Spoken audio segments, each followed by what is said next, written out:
have to admit, I'm a little disappointed Mark isn't here, because I was going to label this show Jim Leo, financial creativity, and still letting Mark buy his guitars. Or something like that.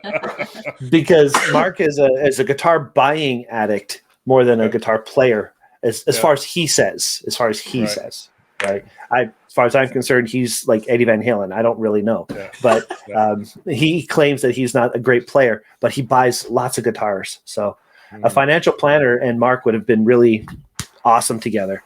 Well, I think you'd be surprised with my recommendation, because even with my clients now, I say to them, I'm never going to tell you don't do this or don't do that.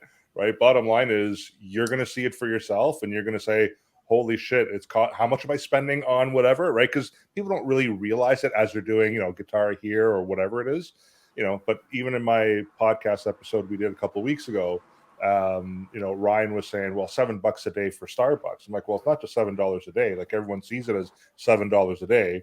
You do that 5 days a week, 20 days a month. Well, that's $140 a month. And then you multiply that throughout the year. That's over 1,200.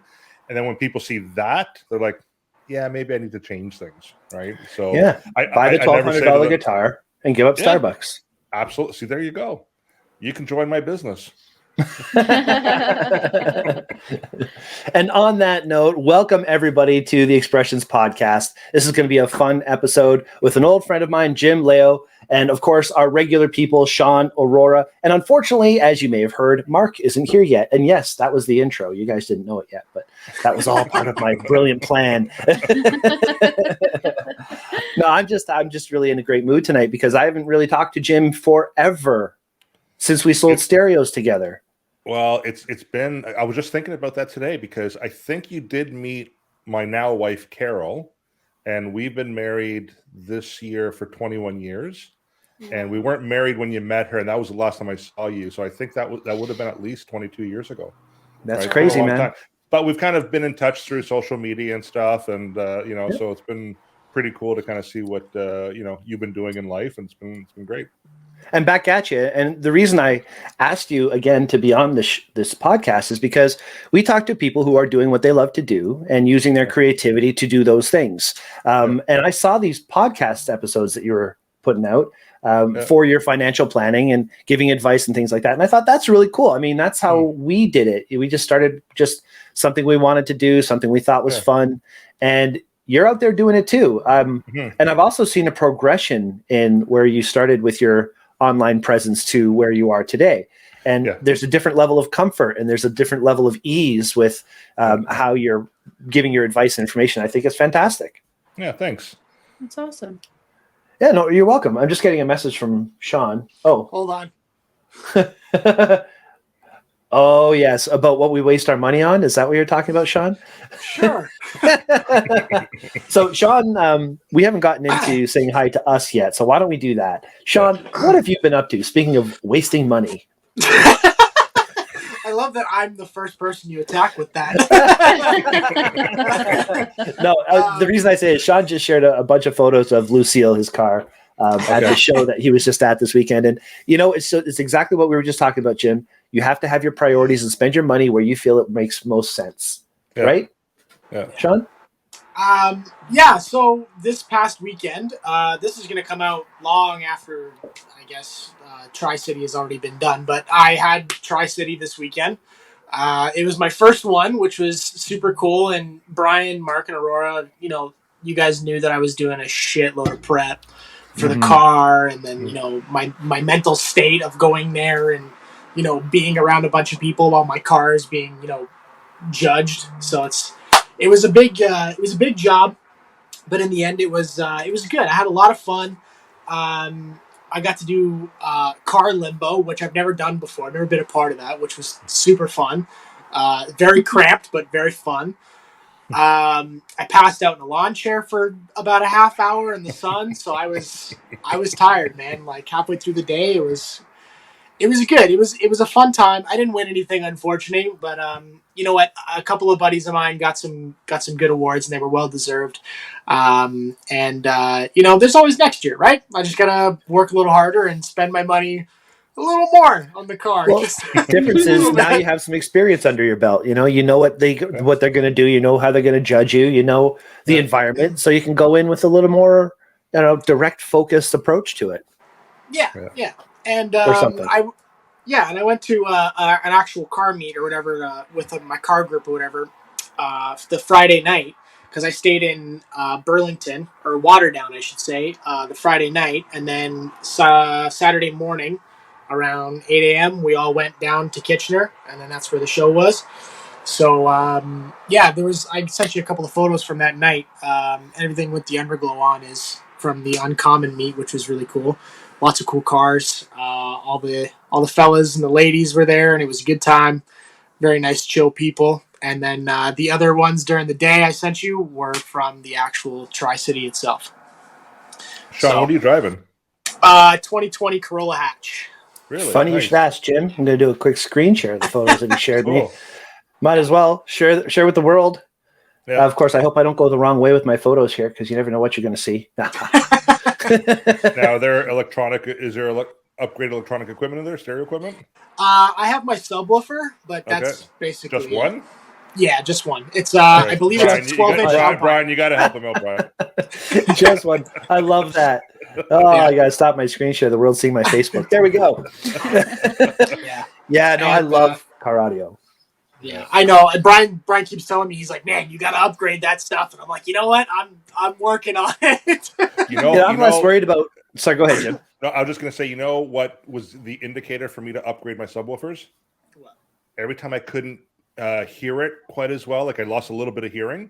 It's like, okay, well, now I got to go from the 10s to the 12s, and then the 12s would kick in, and then all of a sudden it's like, I can't hear it as well anymore because I've lost a little bit more hearing. Well, now I'm going to the 15s, right? So that's how I upgraded. I just got a custom 21-inch sub put in my car for that reason. Yeah.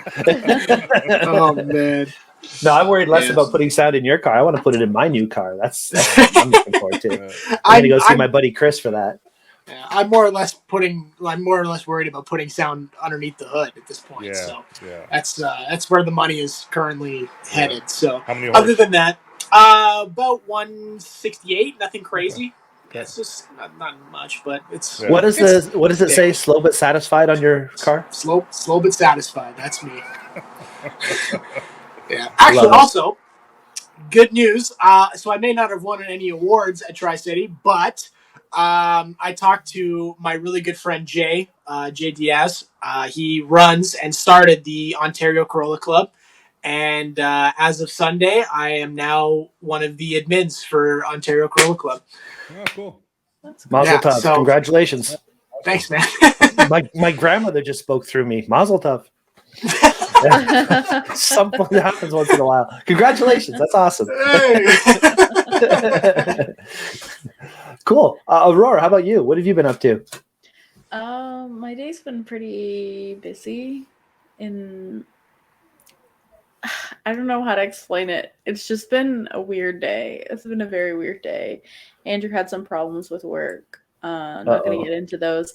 And so he left at like 10 last night and didn't get back until 1 this afternoon because he has the 2 jobs. So normally he gets back at 10:30.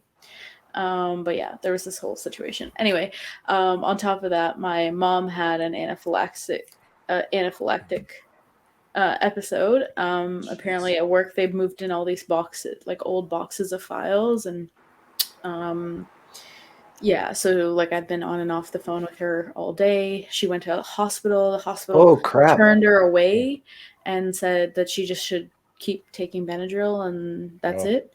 She went to a pharmacy and the pharmacy is just like, no, they should have given you, I forget what it was called, but they should have given you this. And it was just this whole situation with that. And then I also had other things on. So I had like some appointments that I had to go to. And you were telling me you had a busy day planned out already. Yeah, I had to go to the gym. I had a meeting with Juan and Melody. One we work with, me and Brian work with Juan. He was on our show as well. Yeah, for wedding planning.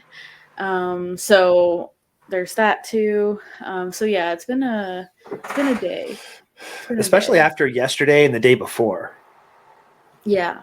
Yesterday you did your workshop, the Film 101 workshop at the store. And then the day before you had the Sony episode. The Friday just before and that was a long day. Oh my goodness. Ugh. That, like, I got there at like 9:30 in the morning, and I didn't leave until 9 at night that day. So it's been a week off. You need a week off. It's been a week. I think you know the manager of the store. You could probably arrange something.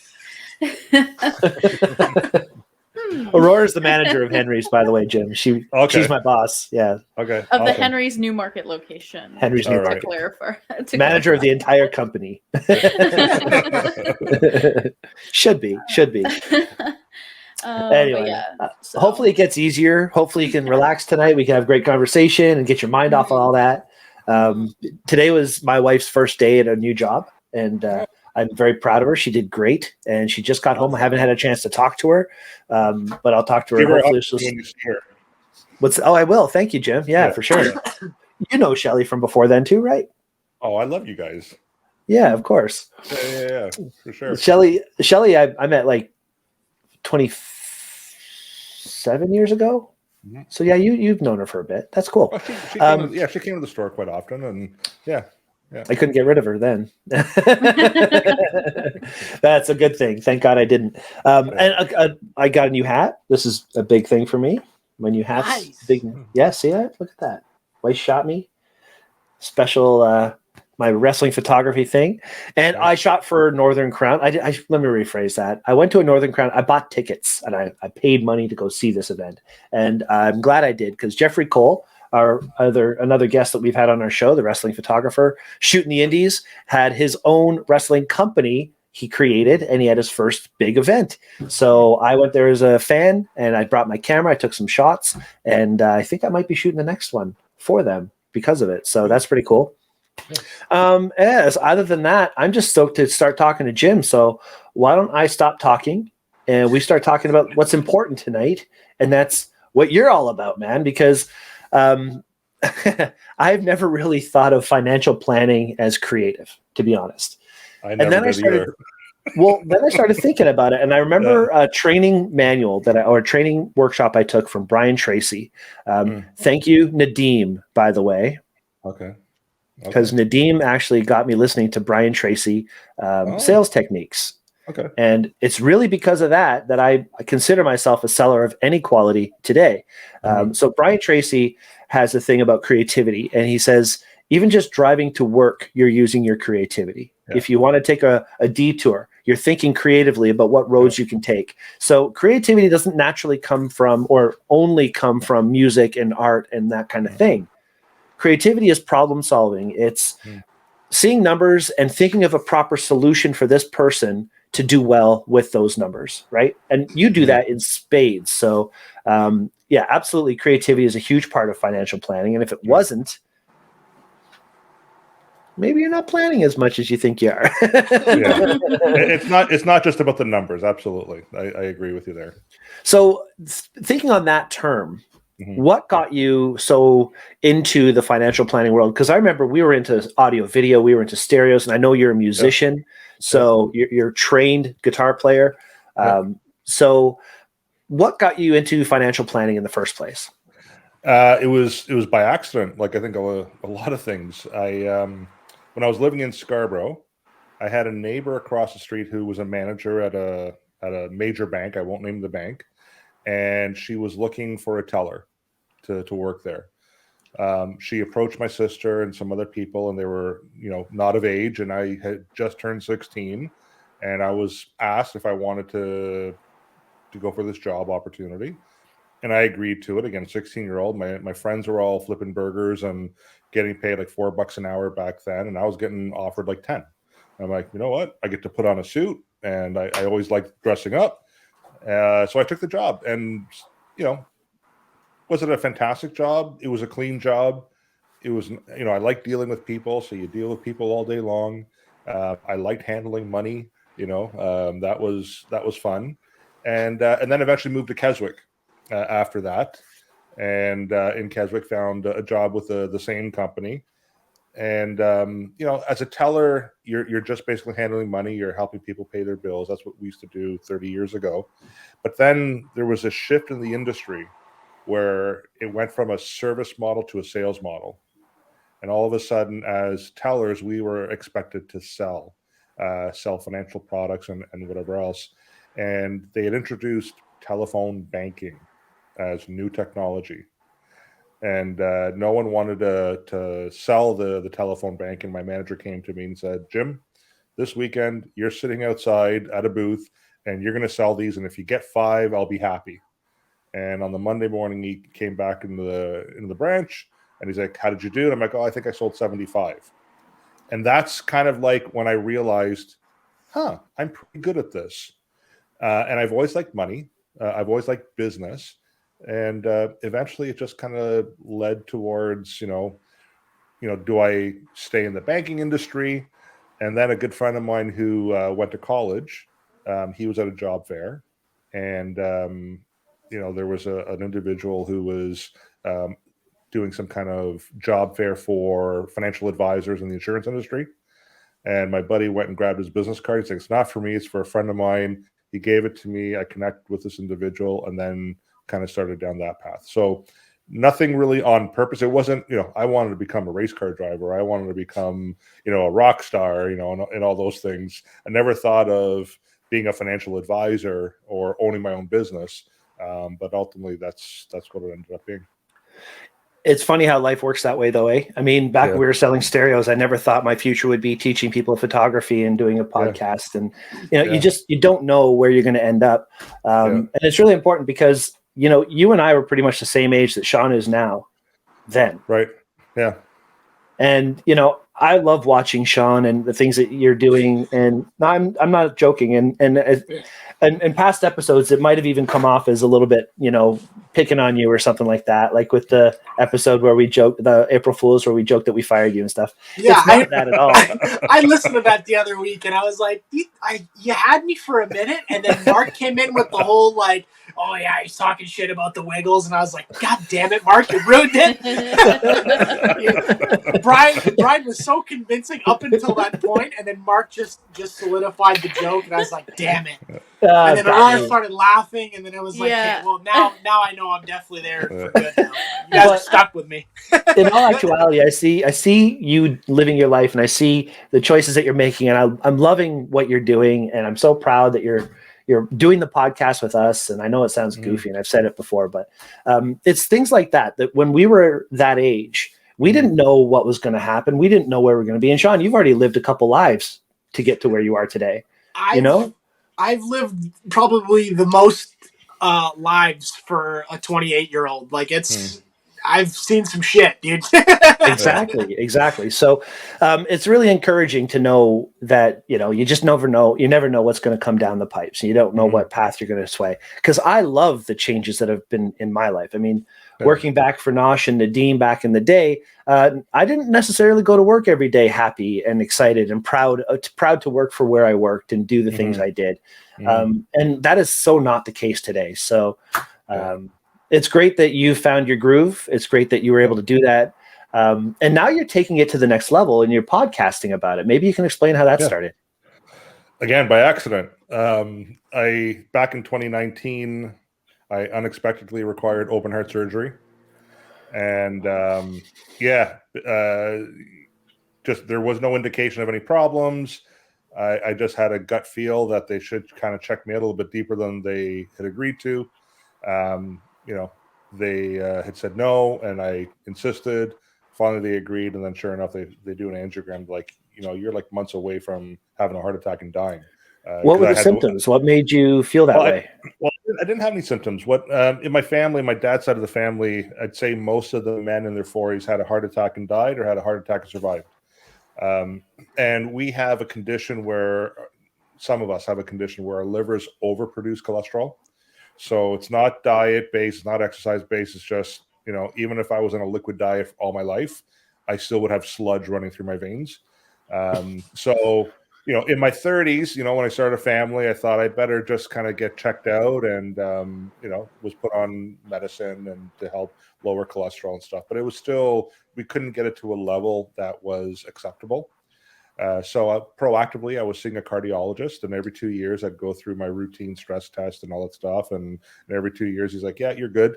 And this time it was another stress test and, echocardiogram. And he's like, yeah, you're fine. And we'll see in a couple of years. And so I was 46 years old, I believe. Yeah, 46 years old. And I said, Doc, I think I'd like you to go in with your eyes if it's possible. And he's like, there's no reason for it. And I'm like, well, this is the history with the guys, the men on my dad's side of the family. So something's bound to give. And he's like, listen, your stress tests are good. Your EKGs are good. Your blood pressure is normal. I used to do a lot of cycling and mountain biking and hockey. And he's like, do you experience any chest pain or anything? I'm like, no. And he goes, it's a waste of resources. And he said, no. And against my character, because normally I'm like, okay, fine, you're the professional. But this time I just said, no, I'm not leaving your office until you agree to do this. So finally he did agree to it. And now you're talking open surgery is what you're asking him to do, to actually get his eyes. No, get an angiogram. So what they do is they kind of snake a camera, and they go in to see if there's any blockages or any issues. So he wouldn't do that. Finally, he agreed to it. So it was actually my wife's birthday, May the 16th. I'm in there 6:30 in the morning for an angiogram, and he says to my wife Caroline, "Listen, 15 minutes. We're not going to find anything. I'm confident of it. We're just make sure that there's nothing there, and you'll be out of here in like 15 minutes." So I go in the room, the procedure room, and you're awake during the procedure. Ugh. So, as it's happening, all of a sudden I hear the doctor yell out, "Holy cow, I didn't expect to see that stop the test," right? So I roll over, like, "Doc, that didn't sound too good. What's going on?" Says, I'll clean you up and I'll talk to you and your wife outside. So I walk out literally 15 minutes later, and my wife's like, "Oh, he was right, 15 minutes." And then she sees my face and she's like, "What's going on?" I'm like, "I don't know." And doctor came out and he says, "Yeah, you know how I said I wouldn't find anything?" I'm like, "Yeah." He says, "Well, you have 5 major blockages in 3 of your arteries. I had a 50, I think a 30, a 50, an 80, a 90, and a 70. And the 90 and the 50 were right in the middle of the heart. And that's the widowmaker. And there's less than a 5% survival rate if you have a heart attack from the widowmaker." So he looked at me and he's like, "You're months away from having a major heart attack and not waking up." So right away, he's like prescribing beta blockers and all kinds of stuff. And he's like, "If you get a slight pain in your chest, like call the hospital like right away." So now I'm freaking out, right? And he's like, "Okay, I'm gonna send you refer you to a heart surgeon." And comes back after 20 minutes, and he's like, "Okay, I've referred you to a heart surgeon. He's at St. Mike's Hospital." And of course, that's the hospital that I was born. My life started there. I didn't want it to end there. But he's a world-renowned surgeon. He flies all over the world to train other surgeons. But because he's so busy, it might take a while for you to see him. So if you'd like, I can refer you to someone else that can see you sooner. What would you like? And I looked at my cardiologist, and he's about my age with a young family. And I said, "If you were me, who would you want performing the surgery?" And he's like, "This surgeon, Dr. Verma." And I'm like, "Well, if that's the guy that you would want, that's the guy that I want. So if I have to wait, I'll wait."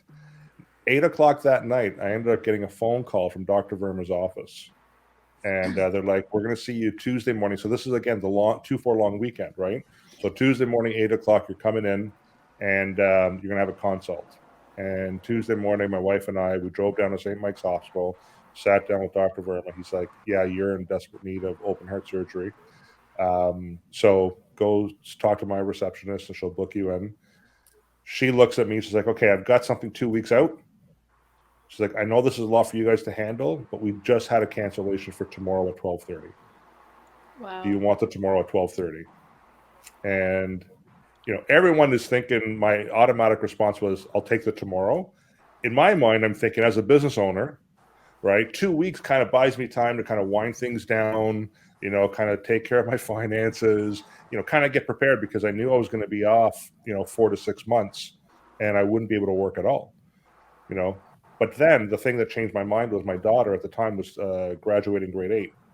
And during the grade 8, they have the parent-child dance. And, in my mind, I'm calculating, well, if I wait 2 weeks, it'll take me 4 weeks to recover. I'll miss the dance. I won't be able to dance with her or go to her graduation. But if I do it tomorrow, I have a shot to get there. So that's why I actually took the next day. What a good dad. And then from there, it really just turned around. Like, we were in St. Mike's Hospital. I live near Mosport Racetrack, right? So it's about an hour outside the city. So then I had to turn around, go home, get the kids out of school, tell them what was about to happen, let my family know. And then it's just like, I've got a client base. Like, how am I going to let them know that, that I'm not around? So then I got on video and recorded a video and fired it off social media, LinkedIn, Facebook, Twitter, email, my contact list, everybody, and just letting them know this is what's going to happen tomorrow. And I'm going to be offline for like 6 months if I survive. So sorry, but I can't help you for the next 6 months. I need to take care of myself. And then right away, I'm pulling the wills and the powers of attorneys and all the insurance policies and pulling them, on my desk. And, honey, this is where everything is. And then my brother that night had to drive me back down to St. Mike's to get me admitted, because then they had to do all the pre-op stuff that evening.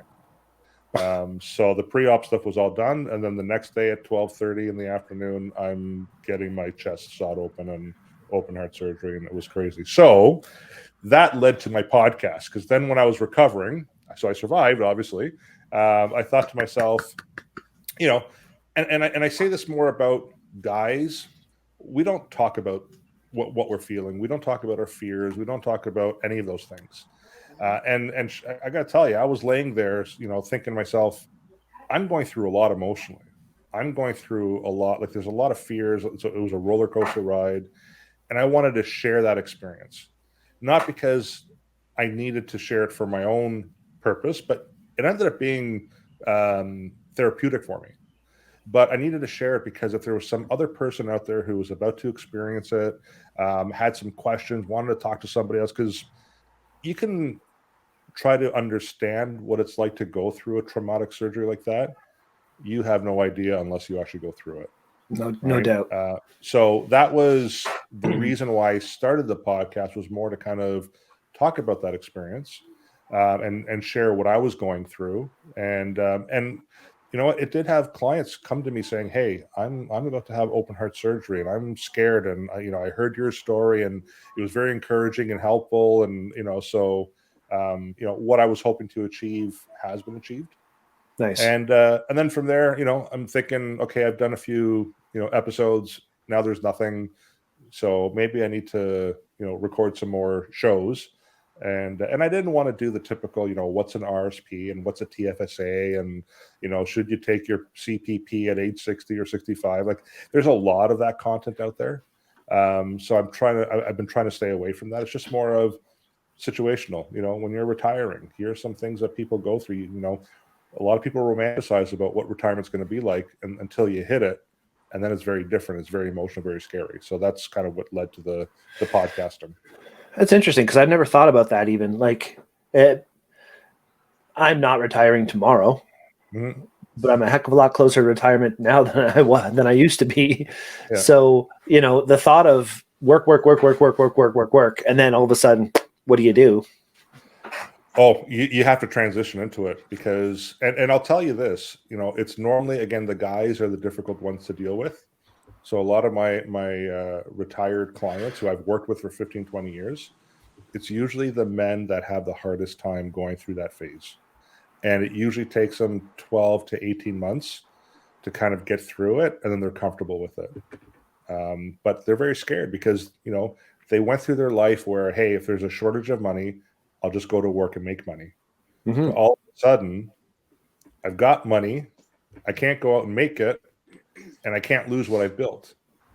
And if I run out of that before I die, like, I'm in trouble, right? So it's a scary time. And what people think retirement's going to be like, it normally doesn't end up working that way for them.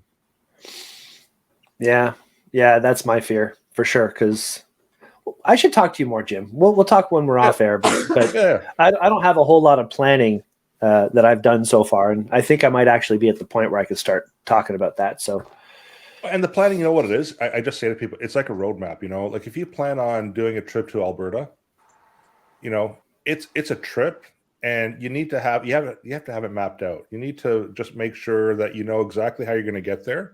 You know what the destination is, but you need to make sure you're taking the right road, right, to get yourself there. And that's really what planning is. It's just, what the end goal is. Just make sure you're on track and you're doing the right things along the way. That's it. Yeah. So if we knew that there was an end goal to a certain, let's say, event, yeah, and we're planning for this big financial, let's just call it an event. Yeah. And there was a lot of steps to get to that event in advance ahead of you. And there was this big cost to this event that you had to worry about. And there were these two people that were supposed to make it to that event together. And they're going through that potentially right now. What advice would you have to people? Maybe people, I don't know, maybe like Aurora, who's getting married soon and is going through like a crap ton of expenses that she has to think about. Is there any kind of creative financial advice that you would potentially be able to give to Aurora? So if in terms of the expenses that are happening, the reality is they're expenses you're gonna have to deal with. Again, I can sit here and say to someone, like, I hated those budgeting shows where, like, hey, you know what, put a toonie into the jar for every little thing. I hated that because it's not reality. The bottom line is, well, and again, I'm going to reference Dr. Phil here.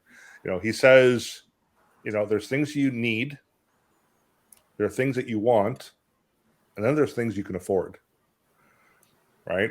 And try to work with the things you can afford. That's really the bottom line. There is no magic pill. There's no special way of doing anything. And if you're dealing with a wedding coming up front, it's hopefully your one and only wedding. So you want to make it as special as you possibly can. But there are things too that maybe my wife and I, we got married. We were later in our years. I was, I don't know, late 20s, she was early 30s, and we financed her entire wedding. And it was just like, yeah, there's things that we wanted, but it didn't make sense because we also wanted a house, and if it got in the way of us getting to a house and we had to rent the whole time, then you know what, at that stage it was, we're just going to scale back on some of these things because it'll help us get into the house, which is ultimately our long-term goal, right? And building, making sure that you're financially stable for the marriage, not the wedding. There's two different things.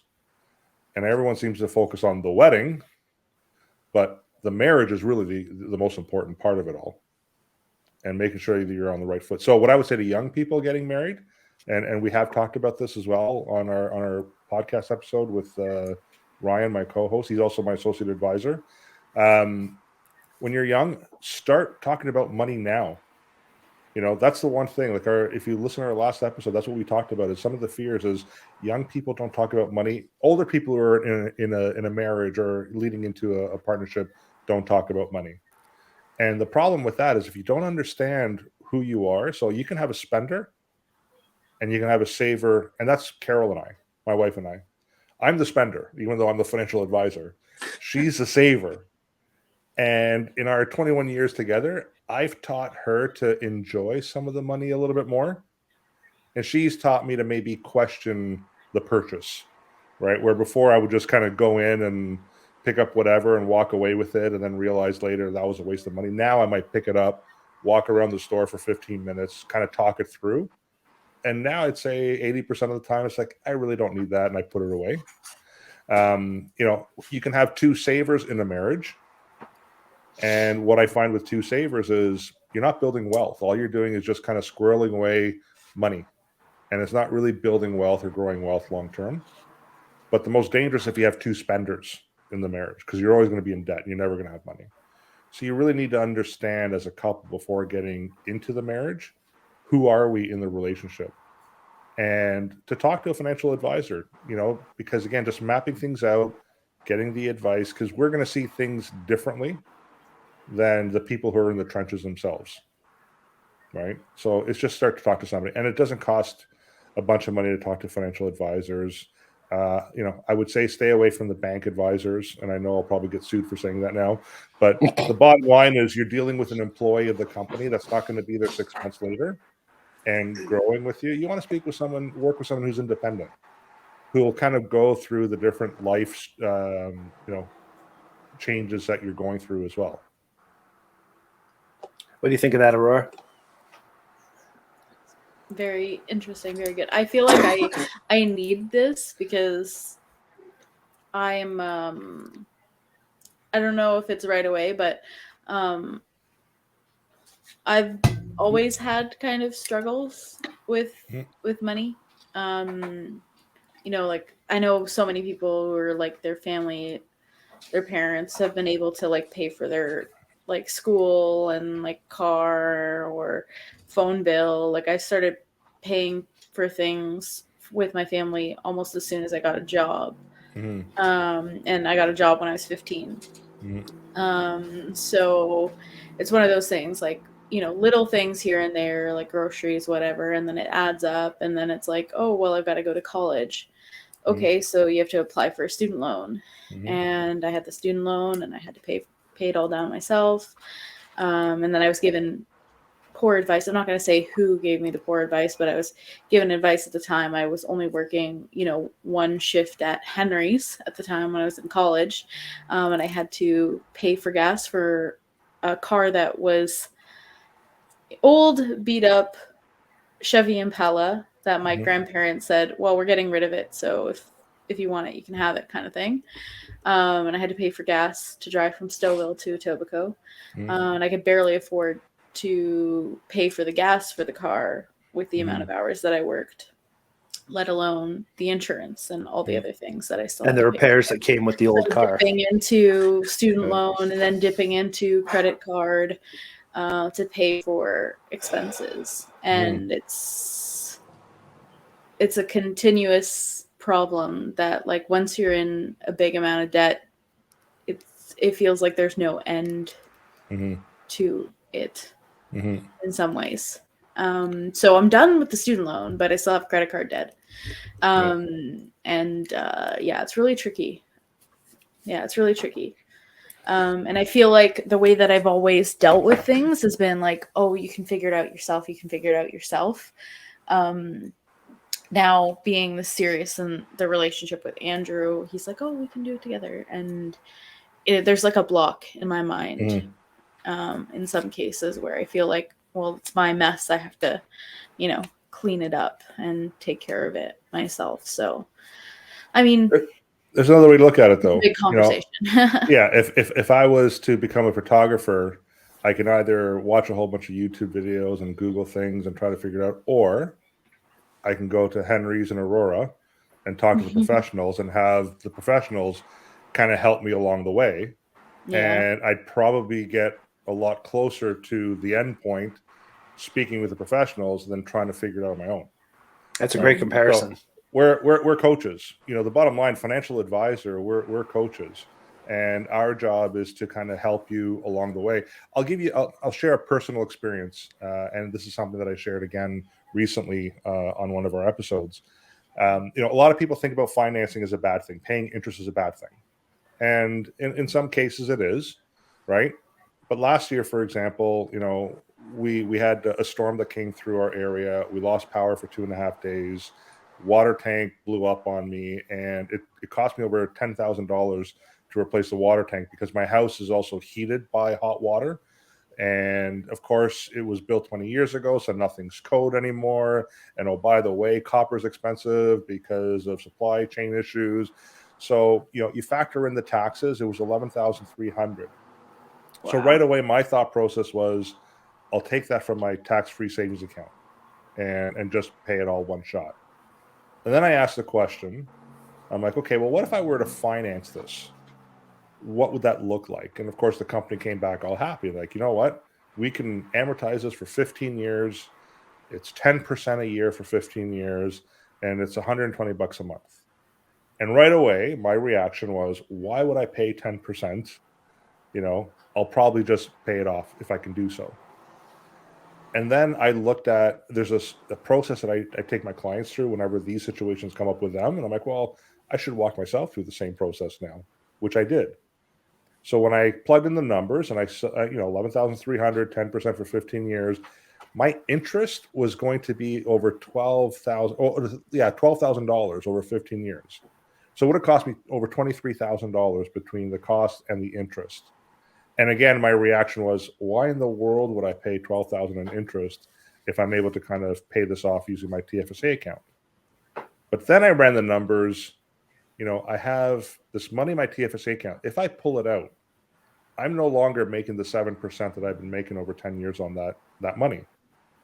So if I leave it in the TFSA and I'm earning 7% on that, what would that grow to 15 years from now? Well, it was like $32,000. So then I thought, well, if I take the money out of my TFSA so I don't pay this $11,000 or $12,000 interest cost, I actually lose 10 grand because I'm no longer making that money in the account. You understand it? Like it's easier if I'm able to visualize it. So a lot of people don't realize that sometimes by using your own money, it actually could cost you more depending on what you were generating or earning off that money. So then I looked at, well, what if I was like, what was my break-even point? So as long as if I was earning 4.25% per year on my TFSA, I would have broken even in either scenario. So when you have money, it's easier. It is. When you're coming from negative, that's when you need a financial planner to be able to point out and say, okay, so maybe you're not making it here, but if you do this and this, you will get to that point. Or instead of, you're carrying 3 different credit card debts, let's put a plan together on either consolidating into one and, accelerating your pay down, right? There's different strategies in terms of going to a line of credit or... Yeah, there's a lot of different options, but that's really what we're there for, is we're there to see that and visualize that and offer those recommendations. The bottom line, though, it's up to the people to follow through with the advice, right? And that's where I think the most creativity would come from. I mean, you have to look at what's there to work with and then think of what's the best way to maximize whatever is there, right? Yeah. Like it's pretty scary thinking about buying a house in this day and age, that's for sure.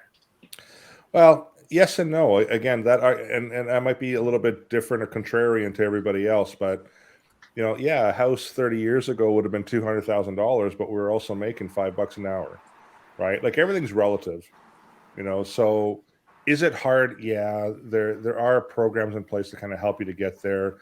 I think nowadays, with someone who's younger looking to buy, I think what happens is they just want that 4-bedroom home now, as opposed to kind of building up to it, and that's what I say to the younger clients that I work with. Start off with a small little condo, and it's not your forever home. It's your starter home, and build some equity. It's a forced savings plan because you have to make that mortgage payment, right? So whatever that mortgage payment is, you're forcing to pay down that debt. So it is a form of a forced savings plan. And give yourself a few years in that and allow for some of that debt to be paid down and allow for some of the capital to grow. I mean, it is real estate. Right now we're dealing with a bit of a blip, but, long term, I still think real estate is going to be strong, fundamentally speaking, for Canadians. So, you should be achieving 2, 3, 4% per year on that. Then at that point, it's okay. I built a little bit of equity. Now I can maybe sell that and get into something a little bit bigger.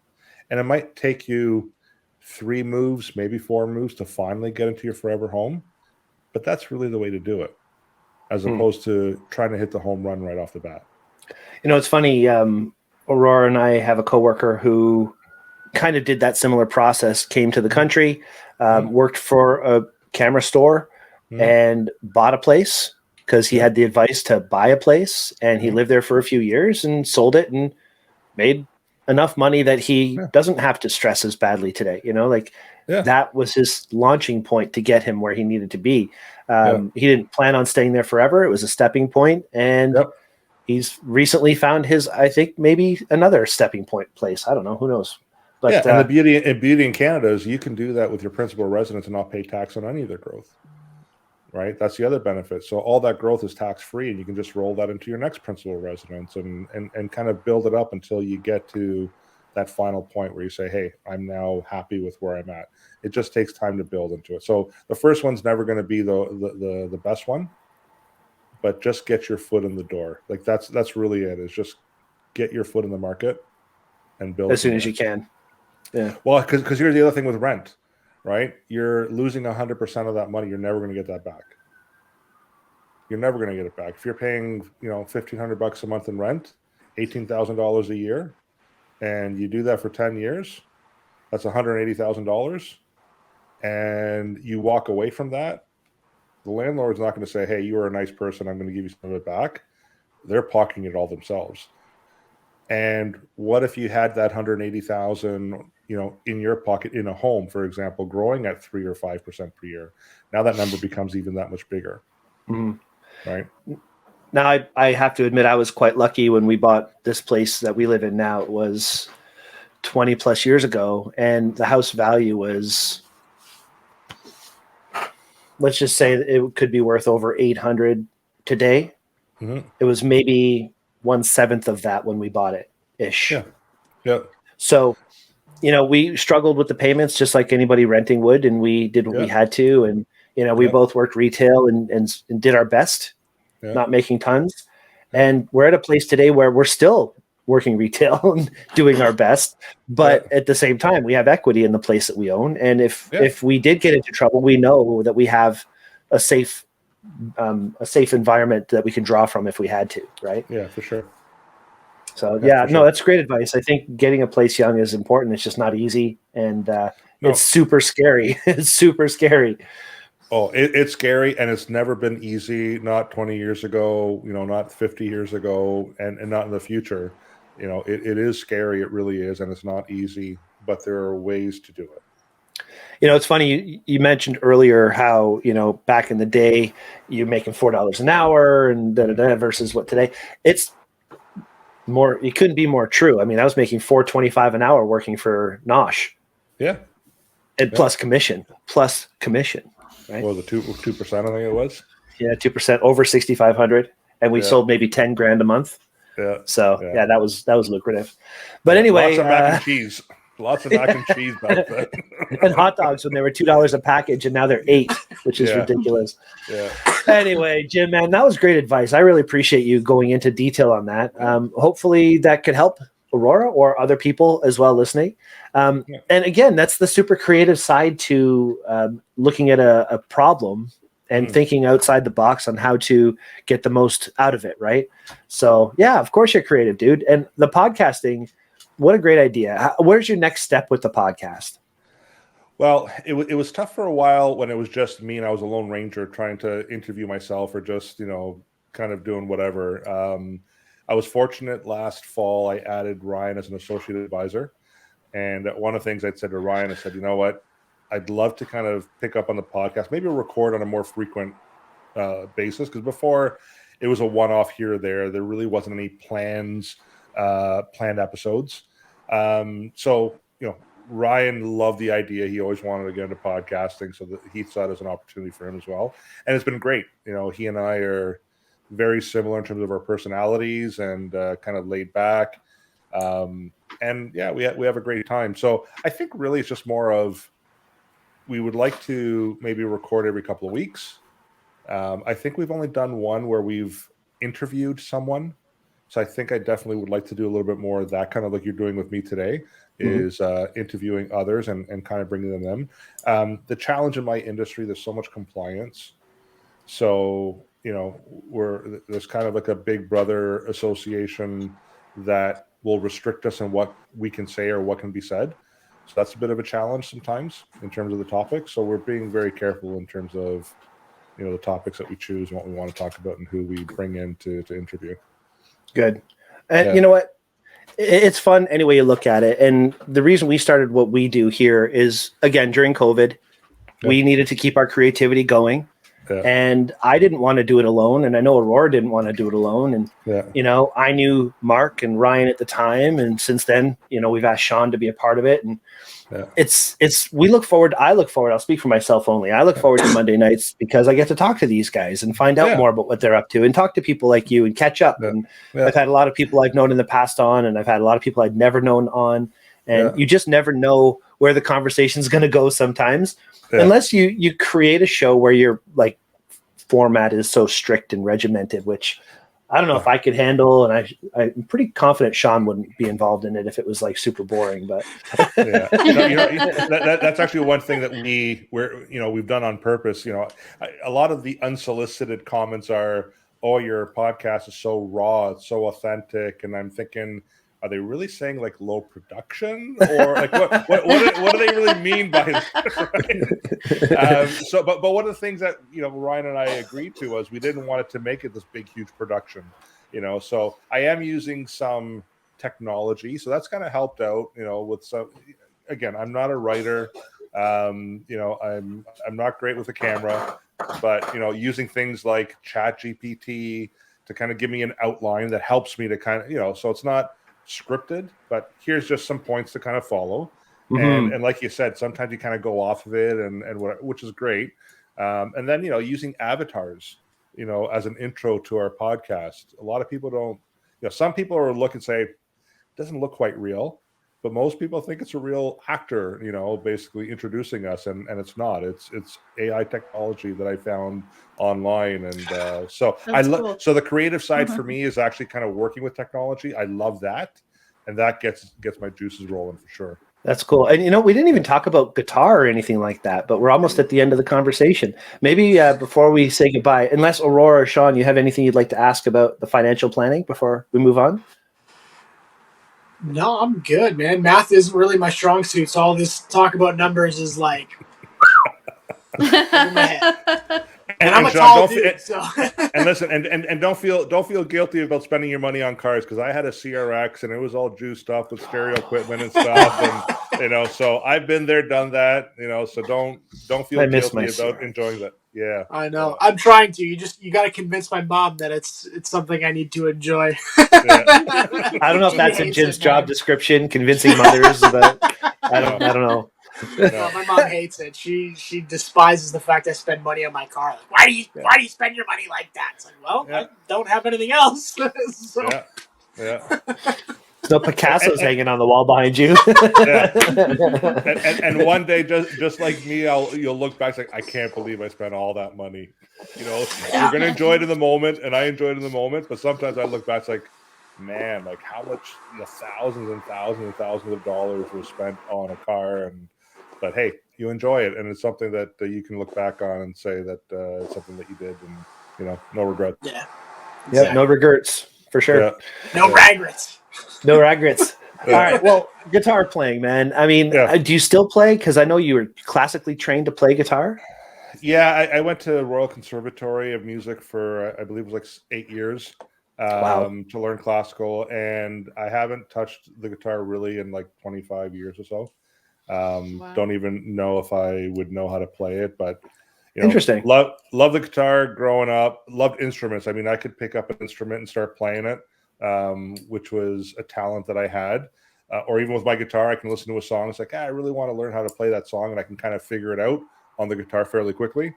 Wrote a lot of songs, when I was in love, a lot of awesome love songs. Then when my heart was broken, a lot of sad songs, and but they're all buried somewhere. Like I don't even know where they are. So, but still, I kind of stopped with music for a while, like listening to it, like it was all talk radio and stuff. And then my kids started getting into music, and because of them, I kind of circled back, and now I'm kind of back into the whole music thing and just listening to it and enjoying it. And it's the love is coming back, and I'm hoping someday I'll pick up the guitar again, and maybe some of it will come back. And if not, I might even go back and take some lessons and just kind of figure it out. Nice. Well, when you start playing again, I'll start playing again, and we'll start a band. I'll play the drums, you play guitar, and we'll do something. Sounds awesome. That'd be so awesome. We'll keep in touch for that. But I love that. I mean, and I think, again, playing in a band and playing music and also selling stereos as long as we did, we have a fine appreciation for good sound and things like that. So we have 3 questions that we'd like to close our show off with, one of which is a challenge issued to our listeners. Do you remember the challenge that you issued to our listeners that you emailed me? I believe it was, and I think it went back to my own personal experience. When I worked at Stereo Den And I think it was the first time I really learned to appreciate the quality of good sound. And can I share the story quickly so people Go can for understand it, yeah. what's on it?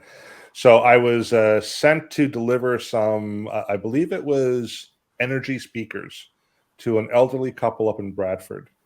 And at the time, it was $10,000 for a set of these energy speakers.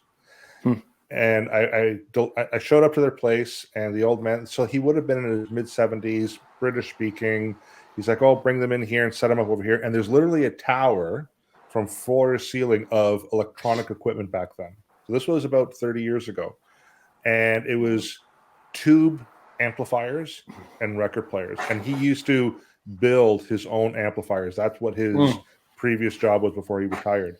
So he had me set up these two speakers, one on each side properly. And, usually it's just like I get up and he's like, no, son, you need to sit right here in the middle at this spot, and you need to close your eyes. So I'm thinking this is weird because I was, again, teenager, whatever. And, back then I was listening to Geno beats and all that stuff. And he's like, I'm going to play this one song. And I never heard it before in my life. And it was Pavarotti singing the song Caruso. And I had my eyes shut.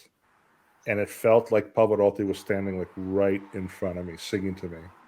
And all of a sudden I had this emotion just overcome me. Like I was, goosebumps, and I was tearing up. It was just the most beautiful thing that I heard. And that's the moment when I really appreciated good sound, right? Because back then I was into the Cerwin Vegas and the subwoofers and all that stuff. And then since then, now a lot of times you'll find me, what I'll do is, I'll sit outside. I've got a nice little stereo system set up outside, or if I'm at home by myself, and I'll just sit back, shut my eyes, and just really get into the song. And it doesn't have to be classical. It could be whatever you want, but you will pick up a different instrument that even if you've heard that song 1,000 times before, you shut your eyes, you're sitting in the proper spot, you have your right and your left, and it's like, I didn't realize there was a tambourine in there. You just pick up on these little subtleties. So my challenge is, if you're able to, and you have a decent set of speakers, it doesn't have to be surround sound, just a decent right and left, just shut your eyes, even with a drink of your choice. I don't care. I do it with a cigar and a whiskey, and just really listen to what's coming out of those speakers, and try to not just listen to it, but feel it. It's incredible. It's incredible. And it's good for your mental health. It is. Absolutely. Yeah. So No, that's my challenge. I do that as often as possible. And to believe it or not, most of the time now, the best sound I have is my car. So I'll go out, and it's just a stock system. I just got a Mazda 3 recently, and I've always had GM cars, and they've always had shit sound. And this car actually has a tweeter speaker. It kept us in business. Yeah, I know, right? Exactly. But this car is my first car that actually has a tweeter, like 6-inch combo. No sub or anything like that, but it still sounds better than my headphones or listening to my phone, which is the majority of my music listening these days.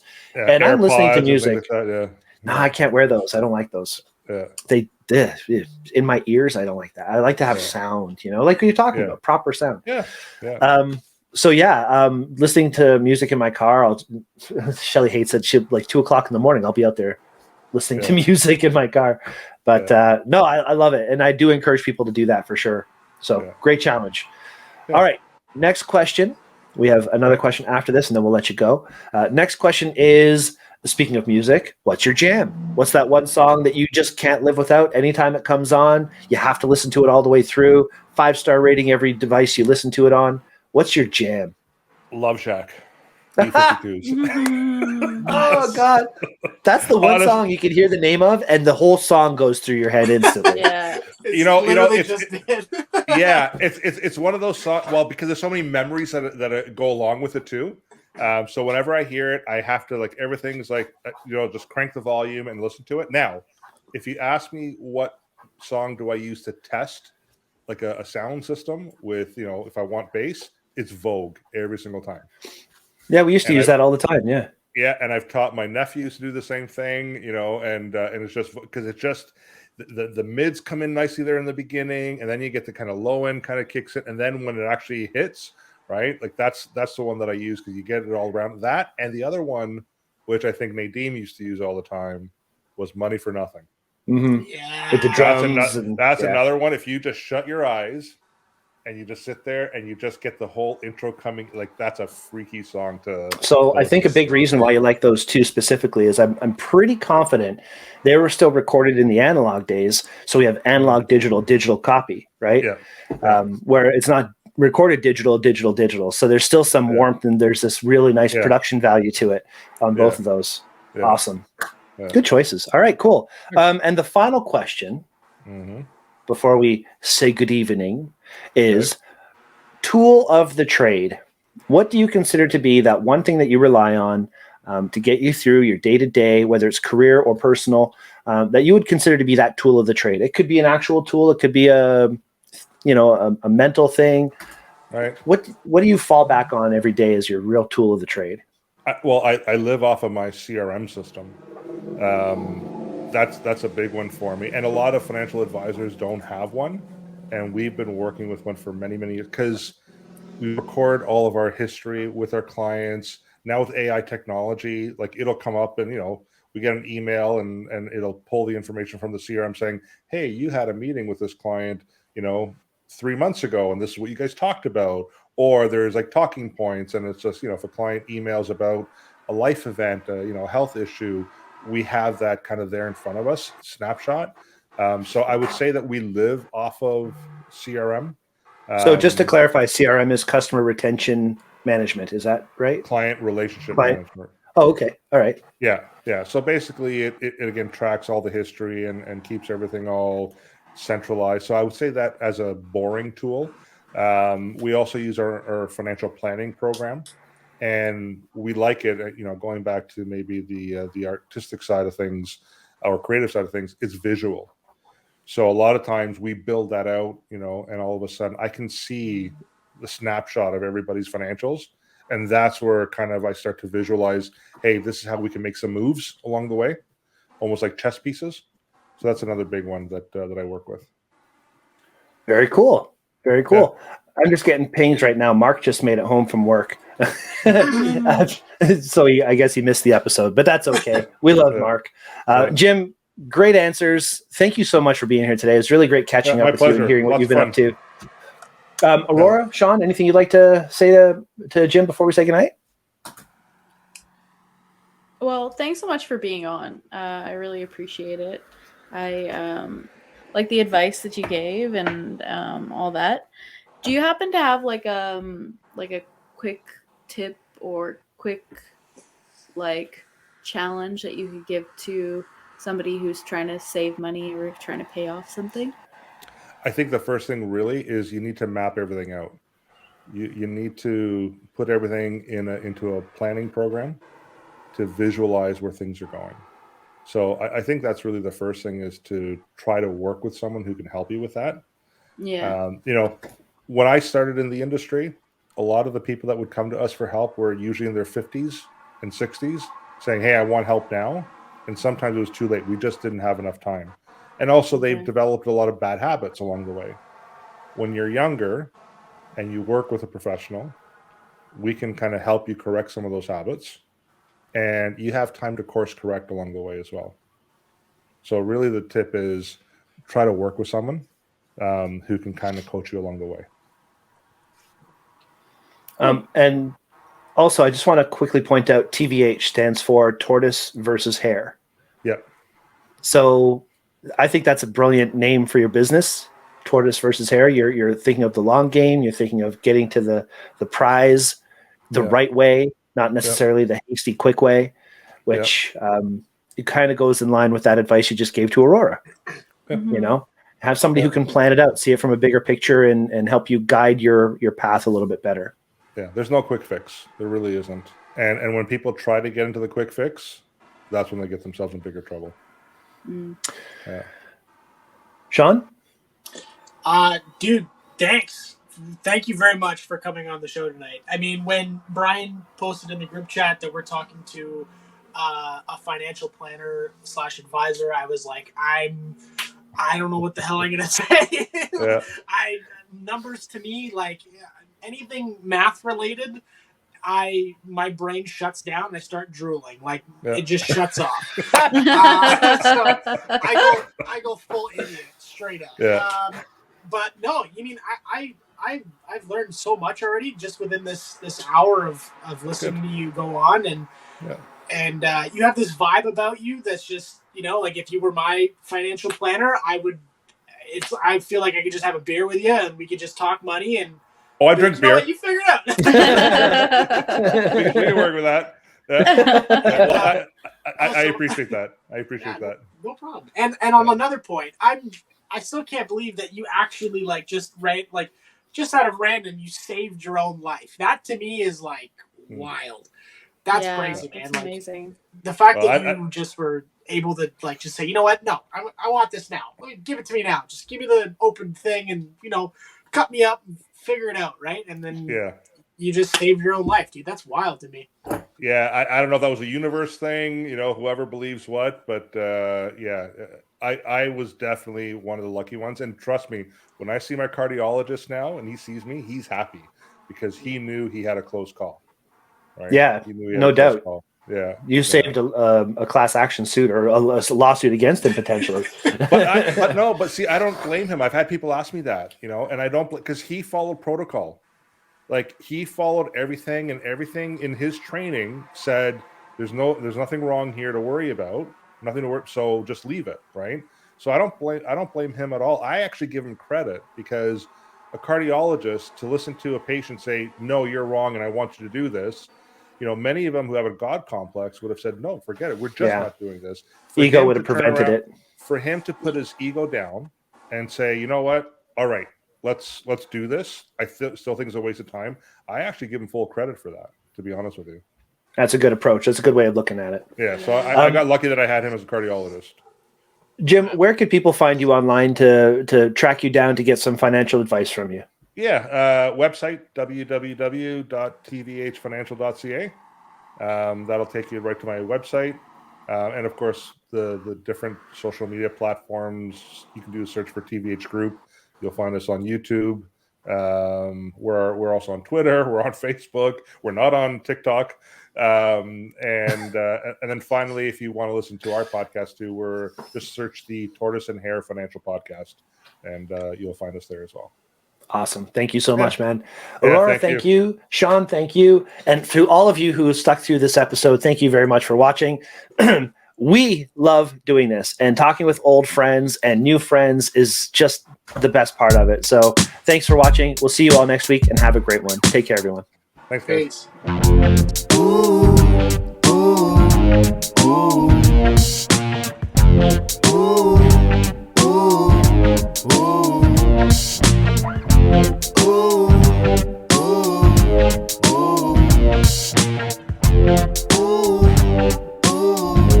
Peace.